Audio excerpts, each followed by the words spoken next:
Hi, இன்றைக்கி நம்ம கீர்த்தி கிச்சனில் சின்ன வெங்காய சட்னி தான் பார்க்க போகிறோம். வாங்க பார்க்கலாம்.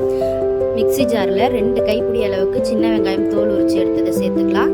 பட்டை மிளகா 5 பட்டை மிளகா சேர்த்துக்கலாம். நீங்கள் காரத்துக்கு தகுந்த மாரி சேர்த்துக்கோங்க. தேவையான அளவு உப்பு, சின்ன நெல்லிக்காய் சைஸுக்கு புளி, இதெல்லாம் சேர்த்து நல்லா தண்ணி விட்டு நைஸாக அரைச்சிக்கலாம். அடுப்பில் ஒரு பாத்திரம் வச்சு நல்லெண்ணெய் விட்டுருக்கேன். நான் ஒரு 50 கிராம் வரைக்கும் நல்லெண்ணெய் விட்டு நல்லா எண்ணெய் சூடானதுக்கு அப்புறமா கடுகு போட்டு கடுகு நல்லா பொரிஞ்சு வந்தோடனே நம்ம அரைச்சி வச்சிருக்கிற வெங்காய சட்னியை ஊற்றிட்டு 3/4 டம்ளர் தண்ணி விட்டு ஜாரியை அலம்பி விட்டு ஊற்றிக்கலாம். ஊற்றிட்டு இதை நல்லா கலந்து விட்டுடலாம். கொஞ்சம் தனியாகவே இருக்கும் சட்னி. இது நல்லா கொதிச்சு வரணும். அப்போ தான் அந்த பச்சை வாசனை போகும். இந்த அளவுக்கு நல்லா ஒரு 10லேருந்து 15 நிமிஷம் வரைக்கும் கொதிச்சிருக்கு. இந்த அளவுக்கு கெட்டியாக இருக்கு பாருங்க. சின்னதுலேயே வச்சு கொதிக்க விடுங்க.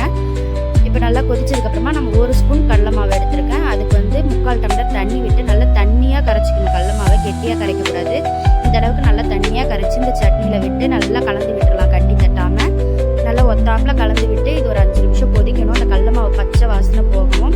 சட்னி நல்லா கெட்டியாக வரணும். அது வரைக்கும் நல்லா கொதிக்கட்டும். கொஞ்சம் அடுப்பு சின்னதுலேயே வச்சு கொதிக்க விடுங்க. இது பொறுமையாக தான் ஆகும். ஆனால் டேஸ்ட்டு சூப்பராக இருக்கும். சட்னி ட்ரை பண்ணி பாருங்கள்.